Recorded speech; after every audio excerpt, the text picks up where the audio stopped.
and Acquisitions, a multimedia blog and podcast produced by the Society for Economic Anthropology.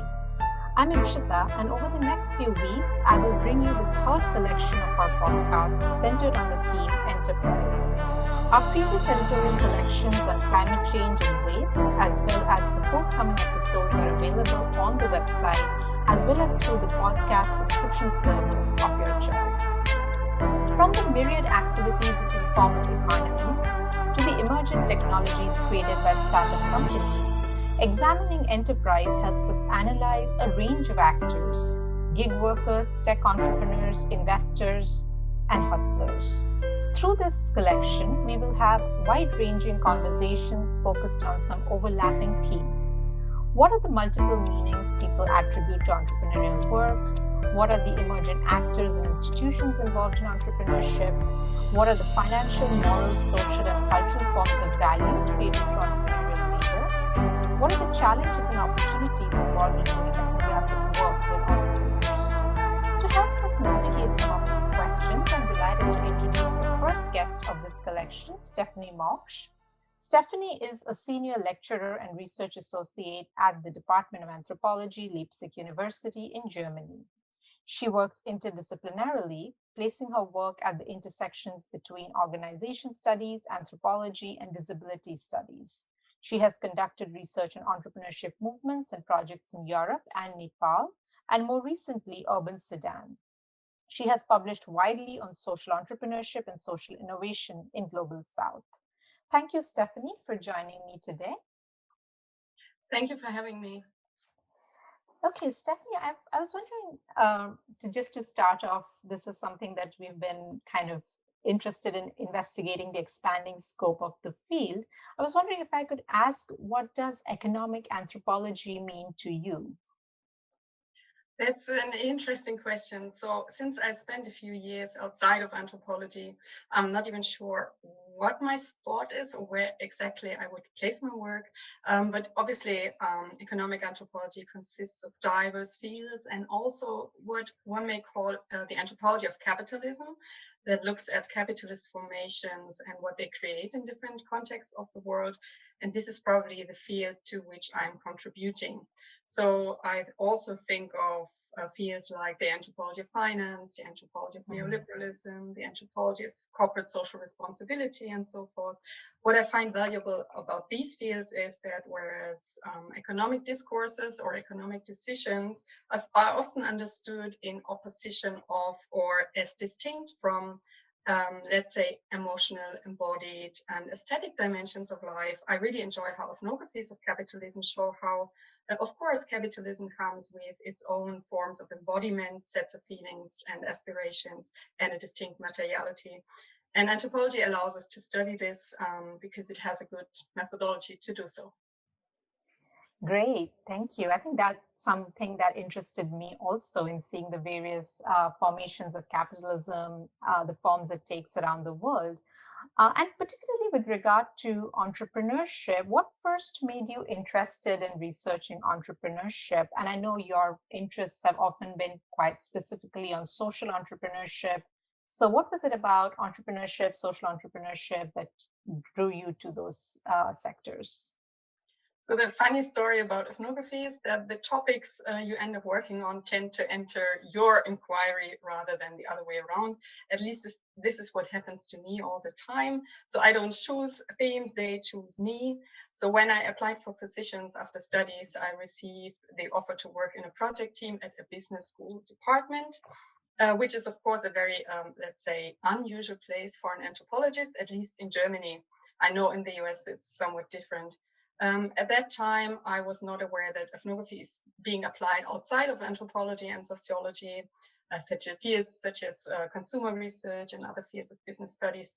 I was also not aware of a field called critical management studies that addresses racism, sexism, ableism, using the critical theorists that I had come to know during studies and where I could see a big overlap in terms of the intellectual repertoires they had been using. So there were overlaps in theories, overlaps in methods. And I found academic friends who had been in this respect quite close to anthropology in the sense of identifying non-normative, rejected, marginalized voices within their own fields of research. So to get back to your question, my job consisted of conducting industry projects, and as part of this, I happened to spend a lot of time on social entrepreneurship events. So, and the business school had been involved in, co-organizing and hosting events and so forth. And then at these events, I could sense the ethnographic material flooding towards me. So I decided this is actually an anthropological field of inquiry. At least I could be the one to explore it. And what I did is to ask the organizing team of these events whether I could volunteer and at the same time conduct organizational ethnography at their office. And this methodology, organizational ethnography, adopting this label allowed me to do something that was anthropological in spirit, but the PhD was anchored in business studies. So this was my kind of interdisciplinary crossing. What intrigued me about this field, social entrepreneurship more general, and these events in particular, were two things. So the first was this deep belief in, entrepreneurship can save the world. Everyone should become an entrepreneur. At least this is the simplified version that became kind of mantra, spiritual vision in these events. So this deep belief in the legitimacy of the capitalist world order, but at the same time reflecting ethically on its boundaries or trying to fix its failures to create a good life for everyone. I was fascinated by the way these entrepreneurial enthusiasts maintained the idea that social entrepreneurship can reduce the evil in the world. So this kind of optimism and inspiration and the joy they had in promoting this vision. So the second thing that intrigued me was the quality of these events as such. So you have to imagine a big space, probably in a refurnished old factory with a lot of sofas, aesthetic design, and many symbolic layers, elements such as bonsai trees, pictures and quotes of Muhammad Yunus, who was the spiritual leader of this movement, a professor from Bangladesh and founder of the Grameen Bank. And you would have organic food, handicraft products, an opera singer on stage, or a big face of Yunus made of post-it notes, such kind of artistic interventions, or an astronaut who came and showed pictures from outer space, and all this stuff that you would not expect on a business event. So my research then dealt with what I called techniques of enchantment, which for me was a helpful phrase to describe the work that organizers invested and how they charged these events with symbolic meaning, embodiment, and a collective envisioning of a better world. And at a more general level, this speaks to other research conducted in anthropology, such as Karen Ho's work or Miyazaki's work on the world of finance, and the discovery or embracing of emotional dimensions, aesthetic dimensions, and so forth, of what at first seems a cold capitalist, technical, or rational field of practice. So turning attention towards these settings within Western context and beyond, and to look at them as cultural, as embodied, is what I found much value in. Yeah, I love that phrase, techniques of enchantment. So it seems like the sociality of these organizations and these actors was something that interested you quite a bit. Like you focused on how entrepreneurs present themselves, in particular organizational and social spaces.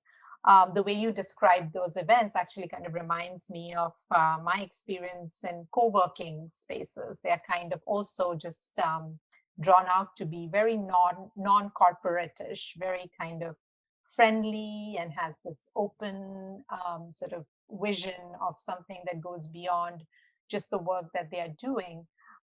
So was it quite similar across the different places you did ethnography in terms of your experience with how these spaces were designed and structured? So you mean the different settings that I've been engaging with? I guess this is something to probably work on in the future. I don't think I have systematically thought this through, and you and me also had conversations about this. I mean, you have joined entrepreneurship events in India. I have worked on entrepreneurship events in Europe and now Sudan. What is very interesting to see is that once you enter these spaces and events and the activities around them, you think this is pretty much the same thing. So a global movement for entrepreneurship, same messages, the people who hold speeches on entrepreneurship, heroic entrepreneurs, and these prototypes and cases, it's all the same, and it can be very boring because of the sameness at a superficial level. But then when you look deeper into it, you see all the differences. For instance, I see techniques of enchantment in the case of Europe, so the aestheticization of events, that relies on this emerging hub culture and so forth, and weaving a bit of development discourse into it. And as I learned from your work, for instance, Ipshita, Indian entrepreneurship events are probably particular in the sense that they weave a specific narrative of the entrepreneur as a savior of the nation around the people presenting on stage. And if I look at Sudan, for instance, you see young people who struggle to find work after studies, so that these events create a temporary community for people who previously would have been described as unemployed. But they are not unemployed anymore, they are entrepreneurs. You see, there's a specific sense of value that they draw from the concept depending on where one looks. So all these stories could be read against the national, cultural, and social context in which these events take place. So as we see here and elsewhere, globalized discourses such as entrepreneurship do not produce equal representations, but new differences, new ways to express oneself, new ways of being. In my other research on blind massage therapists in Nepal, for instance, being entrepreneurs and being professionals allowed these blind masseurs to be something else than blind, to attach to themselves other labels of personhood. So whereas entrepreneurship discourses, on the one hand, reproduce ableism, they also provide new repertoires of meaning to people and may provide hope and joy and so on. So carving out these ambivalences and these differences is, I think, the anthropological task in these fields that emerge out of this entrepreneurship movement or enthusiasm for entrepreneurship.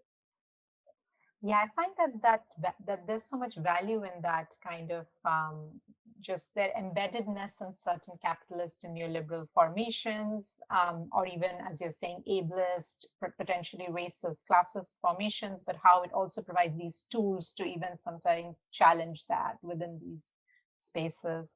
One general question I was wondering if I could ask you as an ethnographer was, what are some of the challenges that you think as an ethnographer you faced while doing ethnography with entrepreneurs and entrepreneurial groups? Yeah, again, a good question. At least when we speak of the kind of entrepreneurs that I've been engaging with, so not people running businesses, but people who promote entrepreneurship, my initial answer would be that it is hard to work within these fields without sharing the compassion they have. So probably it is easier to find empathy or proximity to people in the so-called global south, at least when I speak of these Western entrepreneurs, to go through their struggle, understand their life worlds. So developing empathy with people who represent the center of the economic world order, to put it a bit dramatically, is hard to manage on a personal level, maybe sometimes. And a second point is that sometimes this practice of naive questioning that we as anthropologists often adopt as a technique in the field was sometimes viewed in my research as if I would compromise their vision or question them, which was not my intention. So in some moments there was little space for reflection, and they were operating more on an implementation basis. They did not question Mohammed's paradigm, but their task was realizing it. There were claims like, get ready to action, just do it. And that made it difficult sometimes to ask, why are you doing this? What are your doubts, the conflicts you have, and so on. So for them, these were not reasonable questions to ask, especially because they were all highly educated and had their own ideas what proper research questions are. And these must be implementation oriented too. So we had interesting situations in this regard, but this, just do it was also part of the discursive workings of this, by saying, just do it, stop thinking. You also don't invite a collective process to decide on the social content of social entrepreneurship. So in their perception, the social was already predefined and clear, almost as if it was a technical component that must be improved. So to enter this kind of debate, around the social good did not work really well, or only in very few situations. For instance, when we discussed whether an adoption service is a social enterprise or not. So there were some few instances in which I could see how they negotiate what is social, what is ethical. So yes, I guess these are the two major challenges that are not unique to my project, but probably similar in the field of development. For instance, how to create empathy, and what kind of empathy with people of whose vision of the world you find problematic or don't share, and how to work with people who do not allow doubt or reflexivity to enter, or where doubt is strategically abandoned because it would put the overall vision at risk and the overall energy that they have. Oh, yeah, that's really interesting. Would you kind of consider working with entrepreneurs then a project of studying up? Because, as you say, they are often very well equipped in many ways to kind of deal with these kinds of research questions and push back against them and kind of have their own particular ideas about how these should be framed, etc. Mm-hmm. Interesting. I think there are two directions in anthropology. If you think of the more classical usages of entrepreneurs, then it's more, how to say, to look at survival tactics of people, how people run their businesses, also people, living in poverty and, scrappers and all kinds of people, how they discover opportunities in different parts of the world and so forth. The value here in this kind of research is to queer the image of the entrepreneur, to multiply it, to decenter it, to identify patterns of economic conduct that divert from a white male middle class entrepreneur. So, and I think in that sense, my research is different from this because it's interested more in these moments of friction between global visions of entrepreneurship versus local life worlds and subjectivity. So yeah, I would say this is more of a studying up, at least when you look at it from a global perspective and the ways these event formats are also being reproduced in different countries across the world. Yeah, absolutely. I think there's like a certain level of standardization that's happening around entrepreneurship. And that's interesting how that plays out and is kind of challenged to some extent as people bring their unique motivations to become entrepreneurs, as you have kind of shown in your work. So if you were to kind of maybe highlight what you think would be some of the unique perspectives that anthropology or economic anthropology can provide in understanding entrepreneurship, what would those be? Mm-hmm.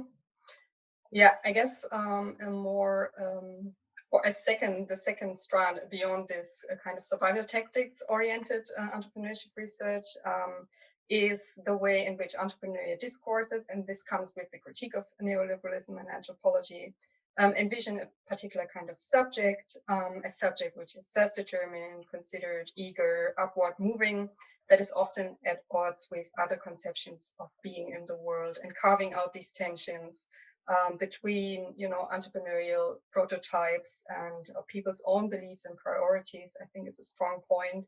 And as we've seen in microfinance research, for instance, there might be a lot of tensions that evolve when westernized ideals of self-development seek, anchorage embedding in context of the global South.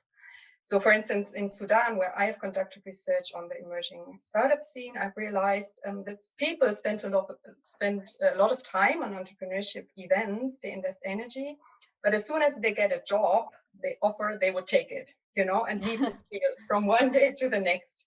And this shows that entrepreneurship is not simply this hegemonic thing that conquers the world, but there may be, depending on where one looks, much more long-standing ideas of having a proper job, providing a stable income, and so on. So the adventurousness of entrepreneurship is not valued in the same way as it is in Western countries, for instance. To the contrary, as it is in Khartoum, Sudan, stable pathways are much more difficult to get at, and people do not necessarily believe that entrepreneurship can save them, And this is what you can nicely reveal, analyze, and work on through anthropological theories, because they emphasize meaning making and everyday encounters in different settings of the world. Yeah. Oh, that's a very interesting contrast with India, because I think in India there has been traditionally so much focus on that stability, but now the draw and the lure of entrepreneurship, this global standardized version of what it means, especially the tech entrepreneurship, has kind of created this model of aspiration that a lot of people are happy to kind of waver from the path of a very stable career to dabble in those sort of things. So I'm really intrigued to hear that. And I know we kind of touched upon this a little, and so many of your answers have already kind of touched upon this a little bit, but what are some really big differences that stood out for you between the different sites? Because I know you have worked in Nepal, you worked in Sudan, you worked in Germany. So anything specifically that stood out to you in terms of both parallels and differences? I mean, what I found interesting is that in Germany there was a lot of, enabling creativity, opening up, breaking with boundaries, and this kind of stuff. And then I almost perceived it as if in Sudan this needs again another taming, or going back to a protocol.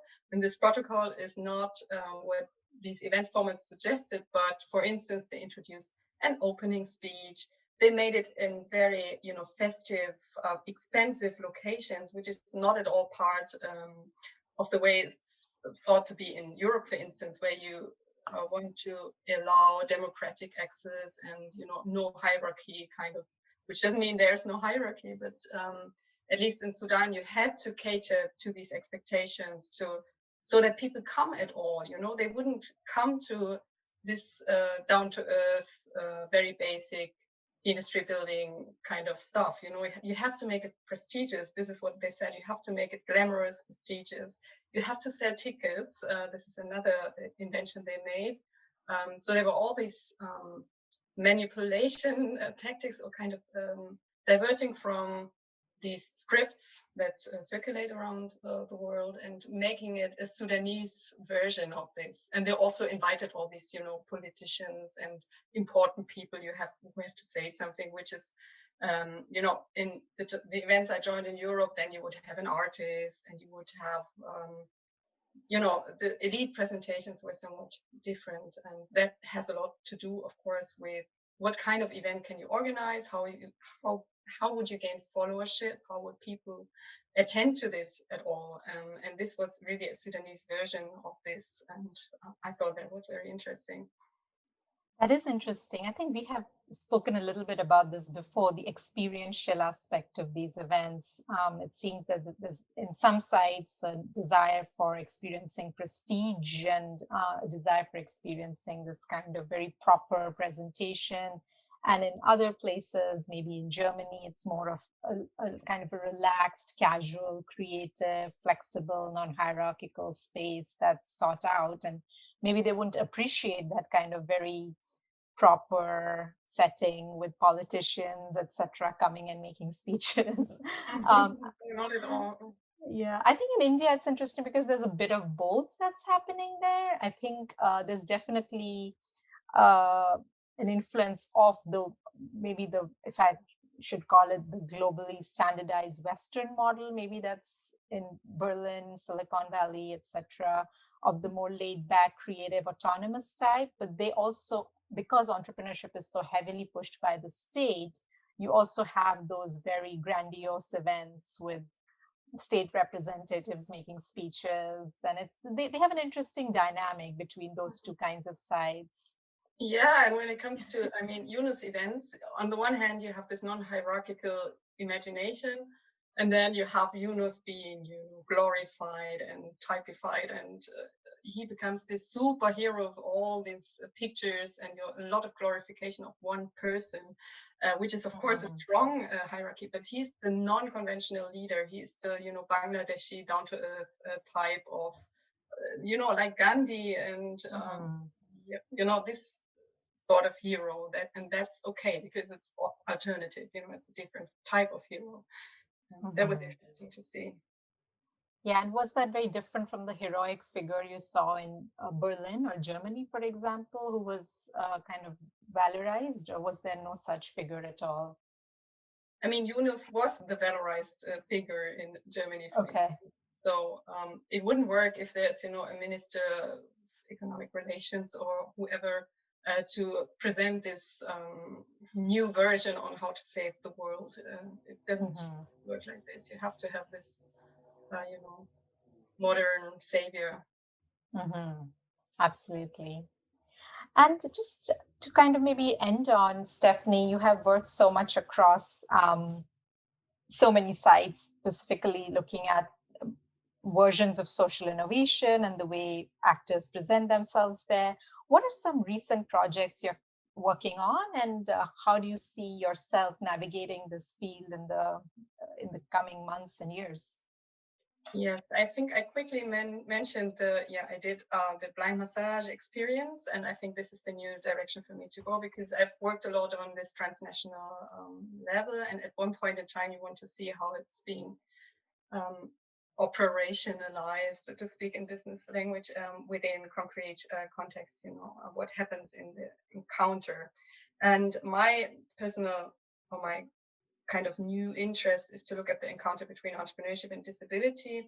And this is another of the themes, that just entered my path. So at the beginning of my postdoc, I spent a few months in Kathmandu in Nepal, and I happened to be accommodated in a house with a blind massage clinic inside, and a social enterprise that people on entrepreneurship events in Europe would have appreciated and celebrated a lot. So it was self-sustaining with a strong social purpose by training and employing blind people to become massage therapists. And this project allowed these men and women to earn their own living, to advance in social and economic status, and so on. So I started talking to the therapists and tried to understand how their lives had changed, how they made sense of their work, and so on, their biographies. And I also analyzed the sets of messages that had been created around this project. By the way, this is forthcoming in Disability and Society, this work. And this encounter became the basis for new questions around valuation and revaluation of disability in context of entrepreneurial projects. So, and what I realized that on the one hand, such enterprises create job opportunities for people who barely find employment, who are stigmatized and experience a lot of structural violence. This is also their story, their purpose. But this opportunity of advancement is tied to a stereotyped conception of their disability. And to some degree, ableist perceptions of what kind of disabilities have what kind of market value. And as you can see in the case of blind massage, the disability itself is being merged into a product or commodified in a way. The clients who come, on the one hand, consume what they believe is an ethical service, but one may also provocatively say they consume the disability because conceptions of blindness are part of the package. If I believe in a blind person being an expert of fertility, or as a capacity that seems to be naturally contained in blind bodies. So, and this is something that is not my lonesome discovery, but Michelle Friedner, and I don't know whether you know her, has made very similar observations in her studies on corporations in India and on a cafe chain that employs deaf people as coffee brewers. So we have an issue here with the ways in which blindness, deafness, and other disabilities are being framed within business models by entrepreneurs who, seek marginalized groups of people and want to help them, which is, good in spirit. But then you have these contained versions of what their disabilities are. So non-disabled entrepreneurial elites in a way then reproduce the exclusion or create new versions of ableism. So I think this is super interesting, and a lot of social enterprises pop up here and there, and you see them emerging. So I want to conduct research on such enterprises in Sudan and see what happens, how do people draw sense from this, and how do they, adopt, but maybe also divert from or resist against the notions that entrepreneurs provide about their disabilities and, new ways of being disabled in a way. Yeah. Yeah, that's very cool. I didn't know about the cafe in India that's run with blind coffee brewers. That's such a fascinating intersection that I think you're taking up next to explore. And as I kind of said at the beginning, I found your work on the dance of enchantment and the sociality and the presentation so inspiring and helpful in my own ethnography. So it was a real pleasure to kick off this collection with you, Stefanie. Thank you so much. And I know there's so much to learn from you, and I'll keep doing that. So thank you so much for joining me on this podcast today. Thank you for the kind words, and thank you for having me again. Yeah.